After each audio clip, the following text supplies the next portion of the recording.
بن الحسن صلواتک علیہ وعلی آبائہ فی هذه الساعة وفی کل ساعة ولیا وحافظا وقائدا وناصرا ودلیلا وعینا حتی تسکنہ ارزق طوعا وتمتعہ فیہا طویلا یا رب محمد وآل محمد صلی علی محمد وآل محمد وعجل فرج آل محمد اللہم صلی علی محمد وآل محمد ما شاء اللہ لا حول ولا قوة الا باللہ العلی العظیم اعوذ باللہ من الشیطان الرجیم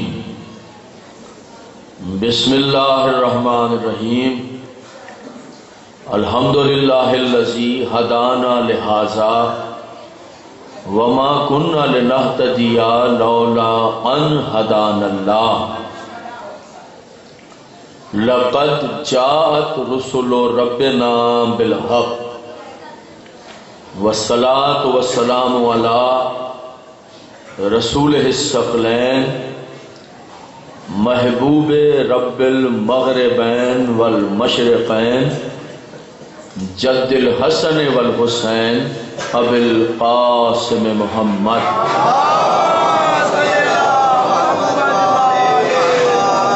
و اہل بیتہ الطیبین الطاہرین المعصومین المظلومین الذین اذهب اللہ عنہم الرجس وطہرہم تطہیرا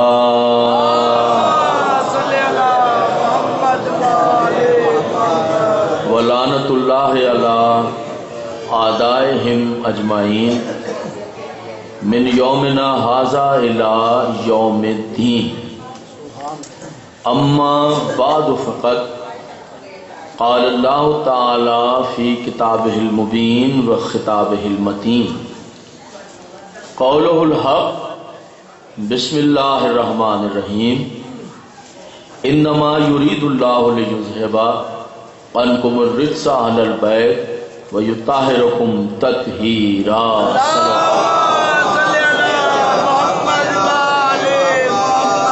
انتہائی واجب الاحترام سامعین، مجلس اعزاء جو سیدہ عالمین مخدومہ کونین بنت رسول قسمت اللہ الکبریٰ، وہ بی بی کہ جس کی تعظیم میں نبیوں کا نبی کھڑا ہو جاتا ہے، اس شہزادی کی شہادت کے سلسلے میں اس مجلس کا انعقاد ہے، اور میری دعا ہے کہ سادات جنہوں نے اس مجلس کا اہتمام کیا ہے، انعقاد کیا ہے، اللہ انہیں رزق کثیر عطا فرمائے، اور دعا ہے کہ اللہ ان کی توفیقات میں مزید اضافہ فرمائے، اور آپ سب کے لیے دعا ہے کہ اللہ آپ کو ہر طرح کے ظالموں سے اپنی حفظ و امان میں رکھے، جو بیمار ہیں مولا انہیں شفا عطا فرمائے، جو بے روزگار ہیں اللہ روزگار عطا فرمائے، جو بے اولاد ہیں اللہ انہیں اولاد عطا فرمائے۔ دعائے خاص ہے کہ شہزادی کے بیٹے کا اللہ ظہور فرمائے، ہم سب کو اللہ ان کے نالین چومنے کا شرف عطا فرمائے۔ حضور علی 18 سالہ حیات طیبہ ہے سیدہ عالمین، 18 سال مختصر زندگی، 9 سال بابا کے گھر میں ہے اور 9 سال شوہر نامدار کے گھر میں۔ ظاہری بات ہے کہ مجھے آج اس 18 سالہ حیات طیبہ سوانح حیات سے زندگی کے کسی ایک پہلو کو منتخب کر کے آپ کے سامنے پڑھنا ہوگا، اس لیے کہ یہ اشرہ نہیں ہے میں ایک مجلس پڑھ رہا ہوں۔ ظاہر ہے کہ ہر رخ ہی ایسا ہے اس حیات طیبہ کا کہ جس پر بہت زیادہ لکھا جائے، بہت زیادہ پڑھا جائے، اس لیے کہ جس قدر جناب سیدہ کی حیات طیبہ کا مطالعہ بڑھتا چلا جائے گا، اس قدر ہی کائنات میں شرافت پھیلتی چلی جائے گی۔ توجہ ہے یا نہیں؟ یعنی اگر آپ یہ چاہتے ہیں کہ کائنات میں شرافت بڑھ جائے، شرافت پھیل جائے، شرافت کامل ہو جائے، تو ذکر زہرا مسلسل ہوتا رہے۔ میں نے آج اس حیات طیبہ سے ایک مقدمے کا انتخاب کر لیا ہے۔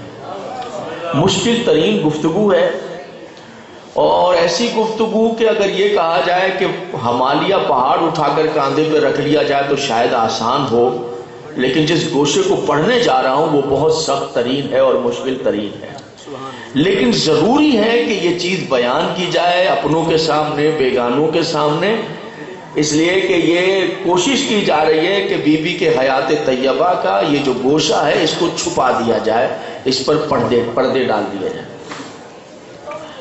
بہرحال میں کوشش کروں گا کہ آسان طریقے سے اسے بیان کروں، دیکھتا ہوں کہ آپ حضرات تک یہ پیغام کس طرح پہنچتا ہے۔ جس گوشے کو پڑھ رہا ہوں تاریخ میں یہ ایک مقدمہ ہے۔ اس مقدمے، یہ ایک ایسا مقدمہ ہے جو رسول اللہ کے انتقال کے بعد اسلامی عدالت میں پیش کیا گیا تھا۔ اس مقدمے کو تاریخ میں فدق کے نام سے جانا جاتا ہے، جسے آپ جاگیر فدق کہتے ہیں، مقدمہ فدق کہتے ہیں، باغ فدق کے نام سے جانتے ہیں۔ یاد رکھیے گا، آپ سنی ہوں، آپ شیعہ ہوں میری پلکوں پر، لیکن جب تک آپ فدق کے بارے میں علم حاصل نہیں کر لیتے اس وقت شیعہ ہوں یا سنی یہ نہیں سمجھ سکتے کہ اسلام کیا ہے۔ اللہ ہے ذرا سا مشکل، لیکن اگر یہ مشکل ہے تو کیا کیا جائے، اب اس کو نہ پڑھا جائے۔ وہ کون سا کالج ہے، وہ کون سی یونیورسٹی ہے کہ جہاں میں قوم کے نوجوان لڑکے اور لڑکیوں کو بھیجوں کہ وہاں جا کر مقدمہ فدق پڑھ لیں؟ وہ یہی منبر حسین کی خیرات ہے، یہی ہماری درسگاہ ہے جہاں بیٹھ کر ہم نے اس بات کی پوری کوشش کی جائے گی میرے خطاب میں کہ میری بات بھی واضح ہو جائے، پیغام بھی پہنچ جائے، فدق بھی سمجھ میں آ جائے، اور کسی کے دل پہ چوٹ بھی نہ لگے، کسی کو ٹھیس بھی نہ پہنچے، کسی کو پریشانی بھی نہ ہو۔ میں اس بات پوری کوشش کر کے، اس لیے کہ تہذیب زبان کی پہلی شرط ہے، بد تہذیبی سے تبلیغ نہیں ہوتی۔ یاد رکھیے گا، گالی کبھی تبلیغ کا باعث نہیں بنتی، اس بات کو دوبارہ سن لیں، میں ہوں یا آپ، یہ بات ذہن میں رہے کہ گالی کبھی تبلیغ نہیں کرتی، گالی سے تبلیغ نہیں ہوتی، دشمنی ہوتی ہے، لڑائی ہوتی ہے۔ تبلیغ اس قاعدے، اس شرافت سے ہوتی ہے جو آل محمد نے عطا کی۔ مل کر ایک بآواز بلند صلوات مخدومہ عالمین کی ذات۔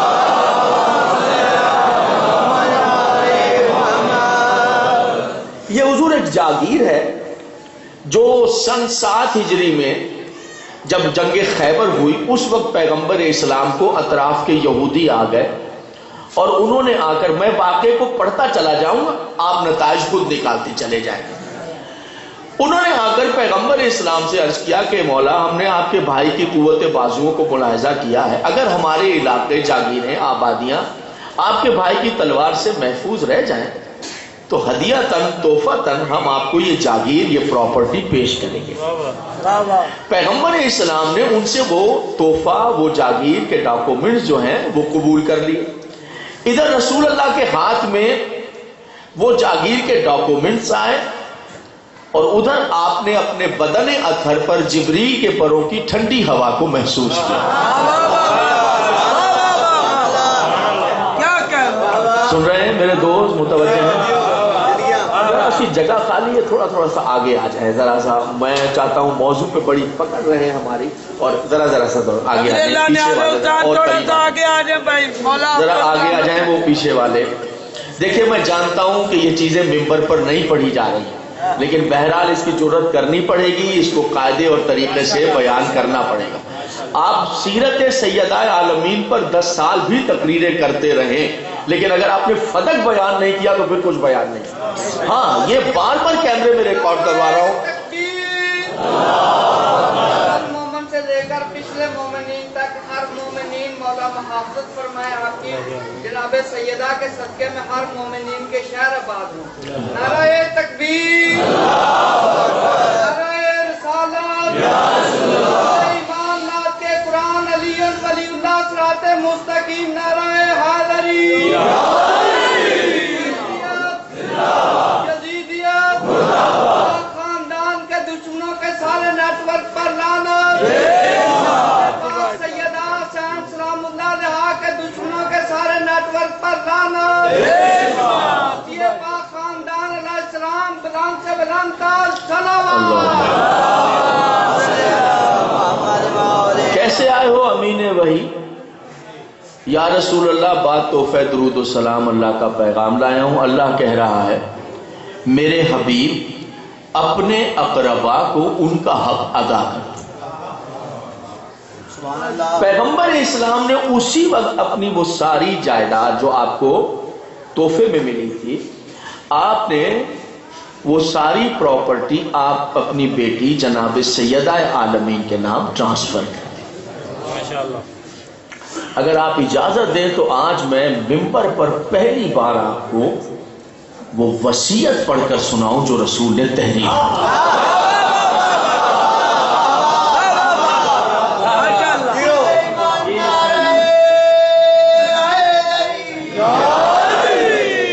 آپ نے لکھا کہ یہ تحریر میں محمد بن عبداللہ بن عبد المطلب بن ہاشم بن عبد مناف بن قصی بن فہر بن غالب بن عدنان بن مالک بن اسماعیل بن ابراہیم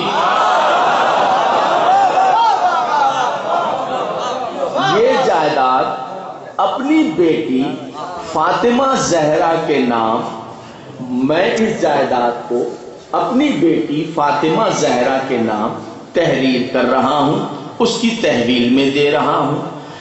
اب اگر صبح قیامت تک یا جاگیر یہ میری بیٹی فاطمہ زہرا کے پاس رہے گی یا فاطمہ زہرا کے بعد اس کی اولاد کے پاس. یہ تحریر ہے اس 2 تاریخ میں. میں وقف کر رہا ہوں اپنی بیٹی فاطمہ زہرا کے نام اور اپنی بیٹی کے بعد اس کی اولاد کے نام. اب اگر صبح قیامت تک کوئی بھی اس جاگیر کو میری بیٹی سے چھیننے کی کوشش کرے گا وہ مجھ محمد کا بھی مجرم ہوگا، اللہ کا بھی مجرم.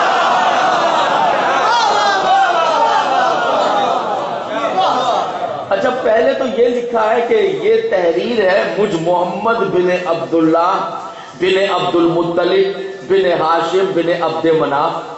یہ نہیں لکھنا چاہیے، لکھنا چاہیے تھا یہ تحریر ہے مجھ محمد رسول اللہ کی.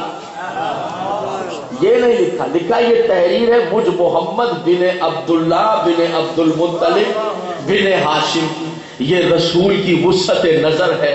رسول اللہ جانتے تھے کہ جب میری بیٹی یہ جاگیر مانگنے جائے گی تو میری بیٹی کے سامنے ایک جھوٹی حدیث رکھ دی جائے گی کہ جو نبی ہوتا ہے وہ اپنے بچوں کو اپنی وراثت نہیں دیتا، وارث نہیں بناتا، نہ اپنے باپ دادا سے وراثت لیتا ہے. اس لیے پہلے ہی شجرہ لکھا ہے کہ میں بیٹا ہوں عبداللہ کا.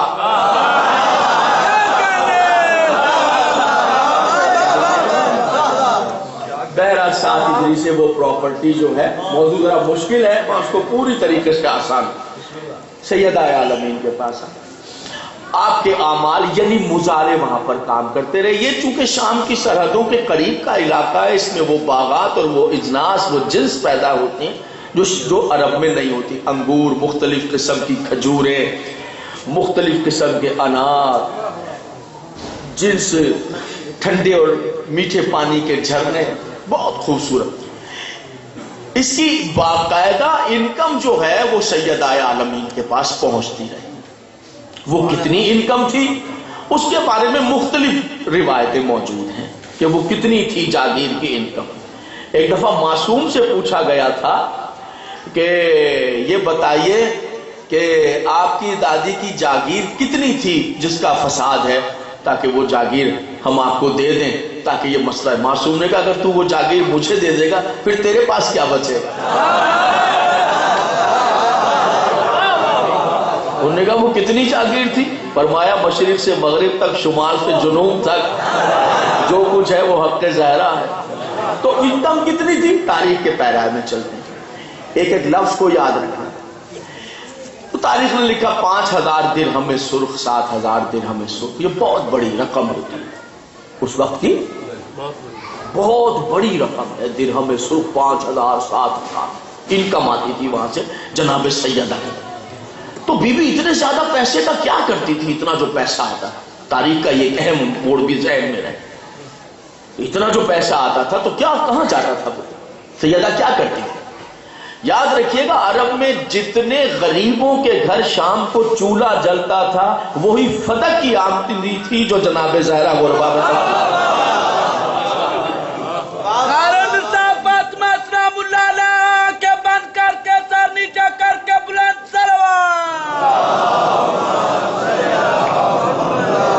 لیجیے حضور 11 ہجری آ گئی اور 11 ہجری میں انقلاب آ گیا. پیغمبر اسلام کی آنکھیں بند ہو گئیں اور دنیا الیکشن کی طرف چلی گئی. بذریعہ الیکشن ایک حکومت قائم کر لی گئی اور اس حکومت کے بادشاہ جو تھے وہ مقرر ہو گئے. اور پہلی اسلامی حکومت بعد رسول، اس نے جو پہلا کام کیا وہ کام یہ تھا کہ جو حق رسول اللہ اپنی بیٹی کو دے گئے تھے وہ حق رسول کی بیٹی سے چھین لیا. اور میں نے پہلے بھی کہا تھا کہ منزلیں بہت مشکل ہیں اور میں بڑی کوشش کروں گا کہ آسان راہ سے اس کے نتائج تک پہنچے. سیدہ عالمین کو جو مزار اعمال بے دخل ہوئے تھے وہ در دولت پہ آئے اور انہوں نے کہا کہ بی بی ہمیں بے دخل کر دیا گیا اور حکومت کے کارندے اس پر قابض ہوئے. آپ نے ارشاد فرمایا کہ میں اپنا حق لینے کے لیے خود دربار میں جاؤں گی. یہ بی بی نے فیصلہ کیا کہ میں اپنا حق لینے کے لیے خود دربار میں جاؤں. یہ بہت اہم موڑ ہے اور اس پر بہت زیادہ گفتگو کی ضرورت ہے کہ کیا بی بی نے ایسا کیوں کیا؟ ایک جاگیر کے لیے، ایک باغ کے لیے، ایک پراپرٹی کے لیے. یاد رکھیے کہ یہ صبح قیامت تک اسلام کی عورت کے سامنے جو سیرت ہے کہ جس پر اس کو عمل کرنا ہے وہ سیدہ عالمین کی سیرت ہے. اس بات کو دوبارہ سنیں. یعنی آپ اپنی عورت کو صرف ایک بات کہہ سکتے ہیں کہ تم نے اگر فالو کرنا ہے تو فقط رسول کی بیٹی کی سیرت ہے. قیامت تک آنے والی ہر عورت اس وقت تک شریف عورت کہلائے گی جب تک جناب زہرا کی کنیزی کے چلن پر رہے. اور جہاں وہ اس ڈگر سے ہٹ جائے گی تو پھر اس کا مطلب کہ وہ عورت تو ہے لیکن بامانی عورت نہیں ہے. میں مثال دیتا ہوں آپ کو. یہ برقع ہے، یہ چادر ہے، یہ دوپٹہ ہے، یہ اب پرانی باتیں ہو گئی ہیں. اب ماڈرن دور ہے، اب سائنس کا دور ہے، نیٹ کا دور ہے. اب یہ برقع کہاں رہ گیا اب، اور یہ دوپٹہ کہاں رہ گیا؟ یہ پرانی باتیں. یہ چادر کہاں رہ گئی؟ کالج میں جاتی ہیں تو ظاہری بات ہے کہ کالج میں 500 لڑکیاں پڑھ رہی ہیں، وہ دوپٹہ نہیں لیتی ہیں، برقع چادر نہیں لیتی ہیں، تو ایک میں کیوں لے لوں؟ مجھے شرم آتی ہے تو لہذا کل سے میں بھی برقع نہیں پہن کے جاؤں. نہیں، ایسا نہیں کرنا ہے. یاد رکھنا ہے اگر 500 لڑکیاں نہیں لیتی ہیں برقع اور چادر نہیں اوڑھ کے جا رہی ہیں، حجاب نہیں پہن کے جا رہی ہیں، تو تمہیں شرمانے کی ضرورت نہیں ہے. شرم ان کو آنی چاہیے. اور اگر وہ تمہیں یہ پلٹ کر کہیں کہ ہم 500 لڑکیاں جو ہیں وہ جینز پہن کر آتی ہیں اور شرٹ پہن کر آتی ہیں اور چادر کے بغیر آتی ہیں تو تم نے برقع کیوں پہنا ہے، تو تم ان کو بتانا کہ کائنات میں 2 ہی کردار ہیں جن کے قدم پر چلنا ہے. یا تو یزید کی دادی ہندا کا کردار ہے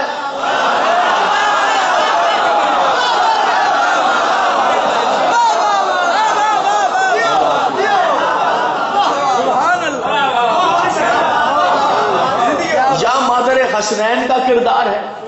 تو جو اس برقعے سے علیحدہ ہو گئی ہے وہ یزید کی دادی کے نقش قدم پہ چل رہی ہے. جو برقع پہنے ہوئے ہیں وہ یقیناً حسنین کی ماں کی کنیزی پیش کر رہے ہیں. تو فقط ایک کردار ہے کہ یہ کیوں گئی وہاں پر اور یہ حق کیوں مانگا. یہ صبح قیامت تک کے مسائل ہیں، ان سب کو یاد رکھنا ہے. آج بھی ہمارے ہاں ایسے لوگ ہیں جن کو میں جانتا ہوں جو بیٹے کو تو اپنی ترکے میں سے حق دیتے ہیں، بیٹی کو محروم کر دیتے ہیں. اور پھر یہ بھی کہہ دیتے کہ بیٹیاں اپنے باپ سے ترکہ لیتی ہی نہیں ہیں. اگر بیٹی باپ سے ترکہ نہیں لے گی تو وہ بھی اللہ کے عذاب میں مبتلا ہو جائے گی. باپ نہیں دے گا تو وہ بھی اللہ کے عذاب میں مبتلا ہو جائے گا. وہ تقسیم رکھنی ہے. اس تمام تر جتنے بھی گوشے تھے ان تمام گوشوں کو سنبھالنے کے لیے تاکہ اسلام کے اقدار محفوظ رہیں اور اسلام کا اصل چہرہ جو ہے وہ شفاف طریقے سے سامنے رہے. اس لیے میری پاکیزہ شہزادی نے فیصلہ کیا اور ارشاد فرمایا کہ میں اپنا حق مانگنے کے لیے خود دربار میں جاؤں. تھکے تو نہیں ہے میرے محترم صاحب؟ اور فرما رہے لیجئے جناب عالی اعلان کا ہونا تھا کہ ہلچل پیدا ہو گئی مدینے اور تمام عورات مدینے کی عورتیں در دولت پر جمع ہو گئی. آپ نے برقع پہنا, متوجہ رہ گئے جناب ایک لفظ آپ نے ایک لفظ کو سنیے گا. آپ نے برقع پہنا, آپ نے مکنا پہنا, آپ نے چادر پہنی, کنیزوں کے جھرمٹ میں, بنی ہاشم کی عورتوں کے حصار میں آپ مسجد کے دروازے کی طرف چلے. یاد رکھیے گا یہ کنیزوں کا جھرمٹ اور یہ بنی ہاشم کی عورتوں کا جو حصار ہے یہ تو ظاہر ہے کہ دنیا کو نظر آ رہا ہے, لیکن جب یہاں کی ملکہ چلے گی تو پہرے دار یہاں کے ہوں گے, اور جب وہاں کی شہزادی آئے گی تو پہرے دار آیا تطہیر ہوگی. آیا تطہیر کا حصار ہے کہ جس میں شہزادی تشریف لا رہی ہے. آپ نے مسجد کے صدر دروازے سے آپ داخل ہوئی, دربار لگا ہوا ہے اور ممبر لگا ہوا ہے اور ممبر پر بادشاہ وقت جو ہے وہ تشریف فرما ہے. دیکھیے گا میں پوری کوشش کروں گا کہ میرے بیان میں کہیں کوئی جو ہے وہ تلخی نہ آئے کسی کو. میں اسی طرح نیوٹرل ہو کر, ہاں آپ کے دل کی کیفیات آپ کی آنکھوں سے ظاہر ہو رہی ہیں اور آپ کے چہروں سے ظاہر ہو. موضوع ہی اتنا خطرناک ہے اور اتنا سخت ہے کہ اس کو بڑی جو ہے کمال مہارت کے ساتھ تائید مولا سے پیش کرنا ہے. حالانکہ اگر آپ چاہتی تو آپ کے گھر کا دروازہ جو ہے وہ صحن مسجد میں کھلتا تھا, آپ وہاں سے آ سکتی تھی. میں اس کو یوں سمجھاؤں آپ کو, جیسے یہ مسجد ہے اور وہ صدر دروازہ ہے اور ایک دروازہ یہ ایک دروازہ ہے. تو بی بی کا دروازہ جو تھا صحن کا, اس مسئلہ کے صحن کا, وہ مسجد کے اندر کھلتا تھا. علامہ نصیر الاجتہادی صاحب کا ایک جملہ مجھے یاد آ گیا, کئی ذہنوں میں ہوگا نام علامہ سید مفتی نصیر جو شام غریبہ پڑھا کرتے ہیں. کوئی ہے کہ کسی کے, یہ بڑے سرمایہ تھے ہماری ملت کے, لیکن اب وہ ہم لوگ نہیں جانتے. وہ فرماتے تھے حسنین کے بارے میں کہ وہ مسجد نبوی میں کھیلا کرتے تھے. کیا لکھنوی انداز سے وہ جملہ ہے. وہ کہتے تھے وہ بچے کہاں کھیلیں جن کے گھر کا صحن ہی مسجد نبوی ہو.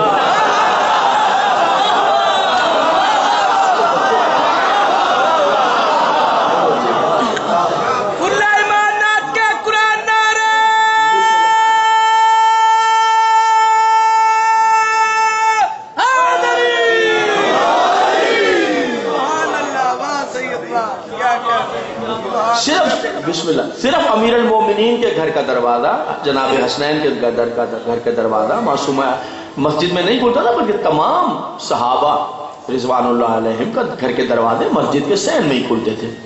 چونکہ یہ مدینے کے رہنے والے تو نہیں تھے, یہ سب کے سب تو مکے کے رہنے والے تھے. رسول اللہ نے ہجرت کی, پھر سب نے ہجرت کی, تو یہاں تو ان کے گھر نہیں تھے. کچھ دنوں کے لیے انصار نے یعنی مدینے کے رہنے والوں نے انہیں اپنے گھروں میں رکھا تھا.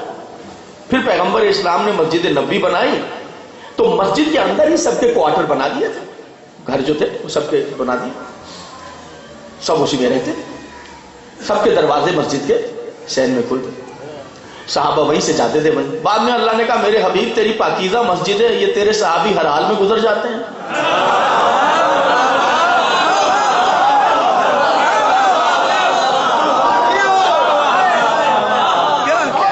تو ایسا کہ سب کے دروازے بند کرا. رسول اللہ نے مسجد کے اندر سب کے دروازے بند کر دیے, مولا علی کا دروازہ کھلا چھوڑا. دبی زبان میں سب نے عرض کی کہ یا رسول اللہ, علی کا دروازہ کھلا چھوڑ دیا, ہمارے دروازے بند. پیغمبر نے سادہ سا جواب دے دیا, کہا نہ تو میں نے تمہارے دروازے بند کروائے اور نہ میں نے علی کا دروازہ کھلا چھوڑا.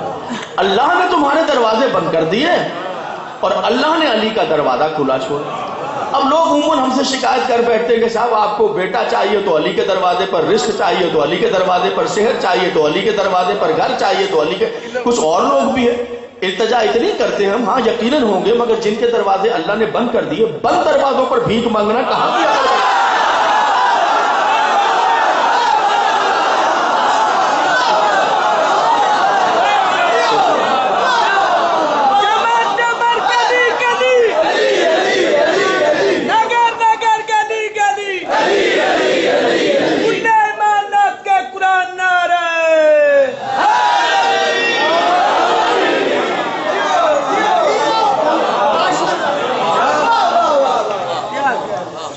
سیدہ عالمی بجائے اندر کے دروازے کے یہاں سے صدر دروازے سے داخل ہوئی۔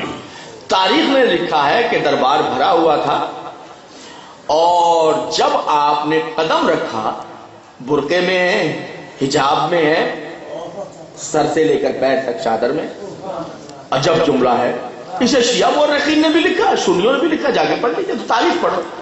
یک لفظ سارے دربار کی زبان سے نکلا کہ اوہ دربار میں رسول اللہ آ گئے۔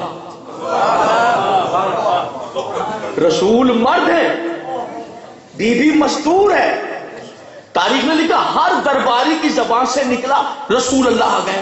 کیا مطلب؟ ہاں ہے بیٹی، مگر چال وہی ہے جو رسول کی چال ہے، گفتار وہی ہے، انداز وہی ہے، رفتار وہی ہے جو رسول کا ہے، یعنی شبیہ رسول ہے سیدہ عالم، اور آ کر آپ اپنے مقام پہ کر، اور ممبر پر جو ہے وہ بادشاہ سلامت تشریف فرما ہے۔ میں آپ اس سے ناراض نہ ہوئیے گا، اگر چاہتے ہیں تو میں کوئی اور لفظ بول دیتا ہوں۔ میں یہ بادشاہ کا لفظ اس لیے کہہ رہا ہوں کہ چونکہ الیکشن کے ذریعے سے بنے تھے تو لوگوں کوئی بھی ہو سکتا ہے، اس لیے کسی کو کوئی زحمت نہ ہو، کوئی تکلیف نہ ہو، اور یہ عزتوں والا لفظ ہے کہ بھائی بادشاہ تو وہ حکمران تھے تو میں نے بادشاہ کا لفظ کہہ دیا۔ اور اگر اس میں بھی کسی کو تکلیف ہوئی ہو تو میں معذرت خواہ، میرے پاس اردو زبان ہے اور اردو زبان کا دامن اتنا وسیع نہیں ہے، تو لفظ کوئی اور مجھے مل نہیں رہا تھا، تو اس لیے میں نے بادشاہ کا لفظ استعمال کیا۔ وہ بیٹھے ہوئے، کوئی چیز تبدیل نہیں ہوئی، دربار بھی وہی ہے، کوئی علیحدہ سے اسمبلی ہال نہیں بنا، وہی مسجد نبوی ہے جہاں رسول کا دربار لگتا تھا، ممبر بھی وہی ہے جو رسول اللہ کا ممبر تھا، وہ بھی تبدیل نہیں۔ ہاں بیٹھنے والے نے جگہ کو تبدیل کر دیا، بس اتنا سا۔ کیا بات ہے، کیا بات ہے۔ جگہ کو کیسے تبدیل کیا؟ یہ دیکھیں ممبر ہے، اس کی 3 سیڑھیاں ہیں، 1 2 3، اور یہ ہے عرشہ، یہ عرشہ، یہ اس کو کہتے ہیں عرشہ، ٹھیک ہے۔ رسول اللہ ہمیشہ خطبہ عرشے پر بیٹھ کر پڑھتے ہیں، یہ اس کو عرشہ کہتے ہیں، ممبر کی زبان میں اس کو کیا کہتے ہیں، اور ان 3 کو کیا کہتے ہیں؟ زینے کہتے ہیں، سیڑھیاں کہتے ہیں، ٹھیک ہے۔ اب ممبر کو آپ سے بہتر جانتا کون ہے؟ آپ سے بہتر، تھکے تو نہیں ہے معززین اللہ؟ بسم اللہ۔ ایک ایک جز کو سمجھیں۔ میں چاہتا ہوں کہ کسی بات پہ میں جلدی نہ کروں تاکہ کوئی بات ذہن سے سلپ نہ کرے، آپ پکڑ کر رہے ہیں مضمون کو، یہ حقیقت آپ کی آنکھوں کے سامنے آ جائے، پھر اس کو آج سن کے یہاں پر نہیں، آپ اس کو جا کر گھر میں ڈسکس کریں، بیٹیوں کے ساتھ، ماں بہنوں کے ساتھ، شادی شدہ ہیں بیوی بچوں کے ساتھ جا کر باقاعدہ تذکرہ کریں، جمع کریں اپنے گھر کی خواتین کو، ان کے سامنے بیٹھیں، وہاں ڈسکس کریں کہ وہ فقیر آیا تھا، یہ پڑھ کر گیا ہے، یہ گفتگو کر کر گیا، یہ ڈسکس کریں۔ کیوں کہہ رہا ہوں کہ ماں بہنوں میں اس کا تذکرہ کریں، بہن بیٹیوں میں؟ اس لیے کہ جس گھر میں ذکر زہرا جائے گا، شرافت خود بخود وہاں داخل ہوگا۔ کیا کہنے، توجہات ہیں؟ تو یہ عرشہ ہے، فرق صرف اتنا ہوا کہ رسول اللہ عرشے پر بیٹھ کر خطبہ پڑھا کرتے تھے۔